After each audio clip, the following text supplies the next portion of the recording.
Hi, everyone. Thank you so much for stopping by. I'm really glad that you did. My name is Jana Kay, and in this video, leave it to stitches to bring me joy in doing something I never thought that I would do. All right, just a quick note before I get started telling you what I want to tell you about. I do have a video that has already dropped this week on my October roundup. And so in that video, in each of the monthly roundup videos, I do show you all the things that I have been working on for that month, the projects that I'm finished, the whips and plans or anything that I bought during that month, and just bring you up to date on my crafting for each month. So October's is up, so you can check that out. I'll put a link above and in the description box below. Okay, so what in the world am I talking about? Well, if you have already seen my October roundup video, then you might have guessed that I am talking about a snowman, an Amigurumi snowman. And yep, that is exactly what I want to talk about in this video. So I will put a picture up of what that snowman is going to look like. Because I have not yet finished week one, which is the body, the eyes, and I think the arms. So anyway, I have joined with Cassandra at Craftably Ever After and her friend Robyn, who is Crochet Jolly on Instagram. Both of their information, channels, Instagram account are linked in the description box below. And they are doing where they put out a little bit each week or through the weeks in November. So something to do each week, kind of like Cassandra did with Bear in a Box. And there was, for the first week you do this, the next week there's a new pattern or some patterns out. And so that's what they are doing with this snowman. And I'm really loving this Amigurumi. I am actually working with this yarn. So here is what I have done so far. I have done down to the decreases for the first ball of the snowman, so to the neck, and then I am on the way to doing the head of the snowman, and I am using this yarn. This yarn is Kismet Raish, Raisa yarn. It is yarn I bought in South Africa. It is DK weight, 100% pure cotton yarn, and it is a 50-gram ball of yarn. And I want to talk a little bit, I'll get into more details about the yarn, but what I am doing is that this yarn calls for a 3.5 millimeter hook. And so for an Amigurumi, I thought, well, I need to drop down at least a millimeter and go to a 2.5 millimeter hook. And that is what I thought I would never do. I have always been so impressed with Cassandra, and she would show on her channel at Craftably Ever After, show all these little teeny tiny Amigurumi that she had made with fingering weight yarn or sport weight yarn. In fact, I think a particular Hobie sport weight is her favorite. Sock weight, yeah, sport weight, that's the one I'm thinking of. And using these very small, less than 3 millimeter hooks.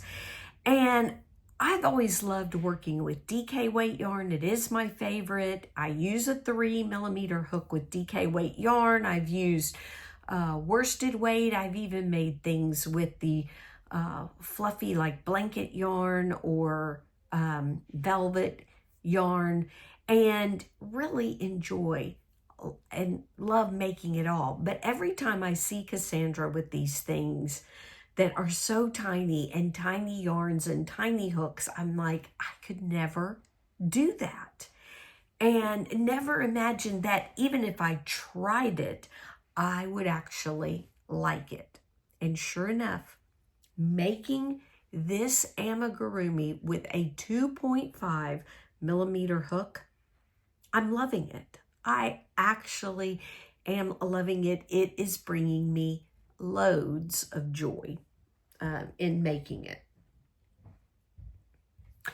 Okay, Cassandra, I'm still very impressed with all the amigurumis that you make. Your amigurumi making skills are phenomenal, and they always will be, and I will always be impressed. And I'm not jumping to fingering weight just yet. So, as I said, I want to tell you a little bit about the yarn. It is a 50-gram ball, and it says that it is 100 meters. Now, 100 meters is 109 yards. And I just assumed it said that it called, like I said, called for a 3.5 millimeter hook. And most yarns that that are DK weight call for a 4 millimeter hook or maybe a 4.5. So I immediately assumed I'm using sport weight yarn.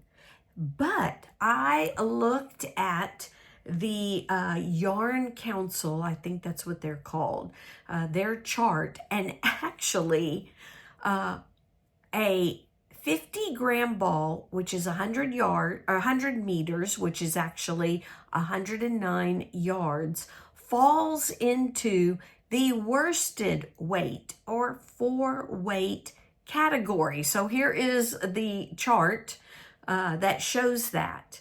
But yet, like I said, it calls for a 3.5 millimeter hook, which means that it should be less than a DK weight yarn that calls for 4 to 4.5 millimeter hooks. So I wanted to do a comparison.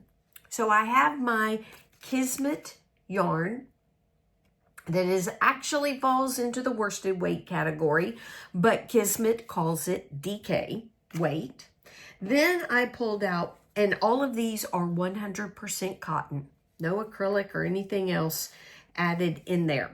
So then I pulled out this L Cottons. It is double knit. It also is double knit.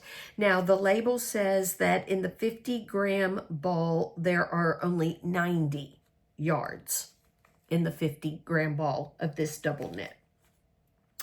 Then I pulled out for fun my Hobby Lobby I Love This Cotton. And this is a very small ball. It's only a 25-gram ball with 45 yards. So again, they classify this as a 4-weight, and it's really tiny, but you can see 4-weight yarn. But 45 and 45 is 90. So there would be 90 yards in a 50-gram ball, but this is only a 25. And then I pulled out my Schockemeyer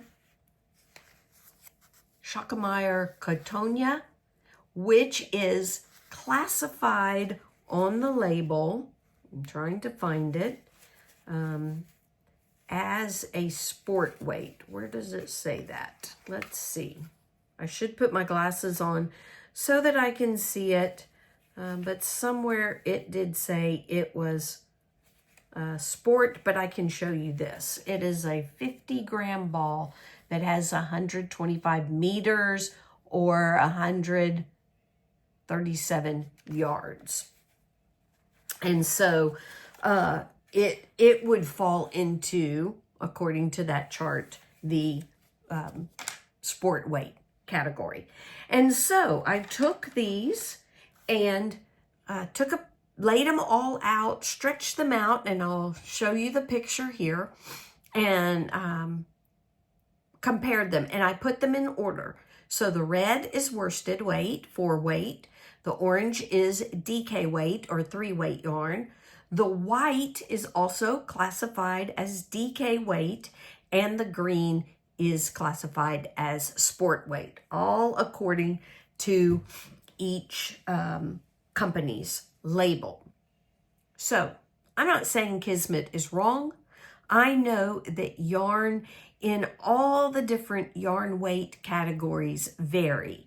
And the Kismet yarn, although it's not as thick as the green Shakameyer sport weight yarn, it acts like a sport weight. And the label calls for a 3.5 millimeter hook. The Shakameyer one calls for a 2.5 to 3.5 millimeter hook or knitting needles. And so, yeah, so it seems to act like it. And it's really not about the weight of yarn. It's more about the fact that I am using a 2.5 millimeter hook, and I thought I was going to hate it. I was worried that the hook, the little teeny tiny head on the hook was not going to catch the yarn very well, that the yarn would fall off, the loops would fall off the, or like I said, I wouldn't be able to catch it and pull them through. And I really did think that that's what's going to happen. And that is not at all what is happening. I can see the stitches with my reading glasses. I am able to catch the yarn, pull them through loops, and I, more than that, am finding real joy in making this snowman. And so I am very glad that I pulled out this yarn, that I decided I could have stuck with the 3.5 millimeter hook or gone to a 3, but I'm really glad that I tried it with the 2.5 millimeter hook. The same can be said for my knitted sweater, which I'll pull out. Yes, I technically am on the easier part of that sweater. One of my little needle minders came off. There we go. And that is just working in the round. But I have done some things that I didn't think I would know how to do, and that is that I have put in a lifeline, and you have to do ribbing, which I've done in socks, but not in bigger projects, using different types of needles, because I'm always using metal, and this is a combination of metal, and this part in here is a wood needle, and love it. And so I've even bought, where are they?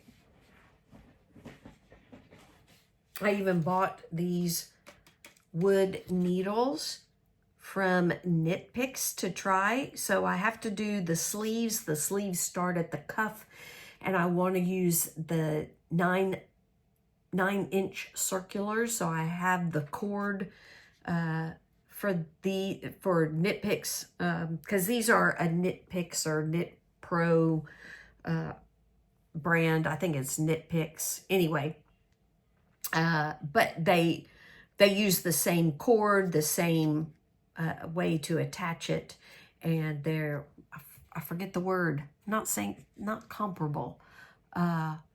They share the same chords.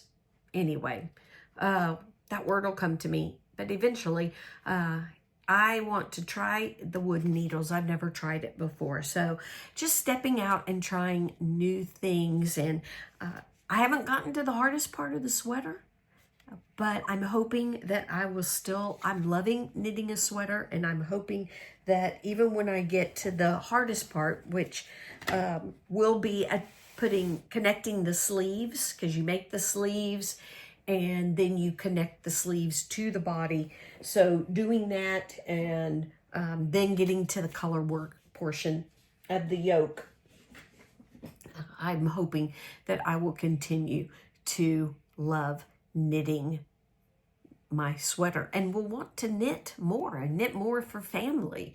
I always do the first thing for myself in case I really mess up. When I learned to knit socks, I did socks just for me in case I messed up. When I learned to change color in socks, I knit my pair of socks first before I will attempt to knit for others. So the same is for the sweater. I'm knitting it for myself. So if it really is a flop, then it's not something I am giving to somebody else. And it's practice so that when I do knit for family, other people, then I will know what I'm doing. So anyway, but I do hope that I will continue to love knitting sweaters as I am right now. But as I said, I'm not to the hard part yet. So I want to leave you with this verse, and it's from Joshua. It's chapter 1, verse 9. It is my life verse. It is a verse that even as a young kid,